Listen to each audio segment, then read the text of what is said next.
بسم اللہ الرحمن الرحیم۔ اسلامی تاریخ، زمین و آسمان کی پیدائش۔ اللہ تعالیٰ نے پوری کائنات اور اس کی تمام چیزوں کو بے مثال پیدا کیا ہے۔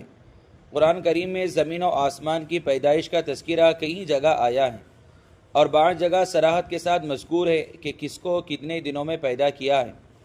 ان تمام آیتوں کو سامنے رکھنے کے بعد پتہ چلتا ہے کہ پہلے زمین کا مادہ تیار کیا گیا اور وہ ابھی اسی حالت میں تھی کہ آسمان کے مادے کو دھوئیں کی شکل میں بنایا گیا، پھر زمین کو موجودہ شکل و صورت پر پھیلایا گیا اور ساتھ ہی اس کی تمام چیزیں پیدا کی گئی۔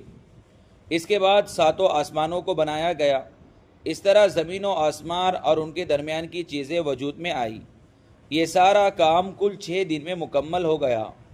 خود اللہ تعالیٰ قرآن میں فرماتا ہے، ہم نے ہی زمین و آسمان اور ان کے درمیان کی چیزوں کو 6 دن میں پیدا کیا اور ہمیں ان کی پیدائش میں تھکن کا کوئی احساس نہ ہوا۔ حضور صلی اللہ علیہ وسلم کا معجزہ، ستاروں کا جھک جانا۔ حضرت عثمان بن ابی العاص رضی اللہ تعالی عنہ کی والدہ فرماتی ہے کہ میں آپ صلی اللہ علیہ وسلم کی ولادت کے وقت حاضر تھی۔ جب آپ صلی اللہ علیہ وسلم پیدا ہوئے تو میں نے دیکھا کہ سارا گھر نور سے بھر گیا، ستارے قریب آ گئے اور لٹک آئے تھے، یہاں تک کہ مجھے گمان ہونے لگا کہ اب یہ مجھ پر گر پڑیں گے۔ ایک فرض کے بارے میں، نماز کے لیے پاکی حاصل کرنا۔ قرآن میں اللہ تعالیٰ فرماتا ہے، اے ایمان والو، جب تم نماز پڑھنے کا ارادہ کرو، اگر تم باوضو نہ ہو تو وضو کرنے کے لیے اپنے چہرے کو دھو اور اپنے ہاتھوں کو کونیوں سمیت دھو اور اپنے سروں پر بھیگا ہاتھ پھیرو اور اپنے پیروں کو بھی ٹخنوں سمیت دھو، اور اگر تم جنابت کی حالت میں ہو تو نماز سے پہلے سارا بدن پاک کر لو۔ ایک سنت کے بارے میں، دعا کرنا ایک عبادت ہے۔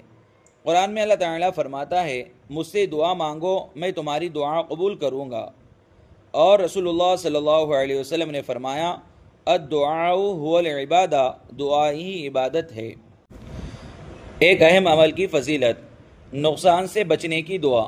رسول اللہ صلی اللہ علیہ وسلم نے فرمایا، جو شخص اس دعا کو صبح و شام 3 مرتبہ پڑھ لیا کرے اسے کوئی نقصان نہیں پہنچے گا۔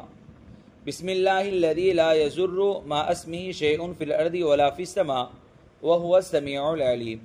ترجمہ، شروع کرتا ہوں اللہ کے نام سے جس کے نام کی برکت سے زمین و آسمان کی کوئی چیز نقصان نہیں پہنچا سکتی، وہ سننے والا اور جاننے والا ہے۔ ایک گناہ کے بارے میں، سود کھانا۔ قرآن میں اللہ تعالیٰ فرماتا ہے، جو لوگ سود کھاتے ہیں تو کل قیامت کے دن قبروں سے اس شخص کی طرح اٹھیں گے جیسے کسی کو جن بھوت نے لپٹ کر پاگل بنا دیا ہو۔ دنیا کے بارے میں، دنیا پر راضی ہونا۔ قرآن میں اللہ تعالیٰ فرماتا ہے، کیا تم لوگ آخرت کی زندگی کے مقابلے میں دنیا کی زندگی پر راضی ہو گئے؟ دنیا کا مال و متاع تو آخرت کے مقابلے میں کچھ بھی نہیں، اس لیے کسی انسان کے لیے مناسب نہیں ہے کہ وہ آخرت کو بھول کر زندگی گزارے یا دنیا کے تھوڑے سے ساز و سامان کی خاطر اپنی آخرت کو برباد کرے۔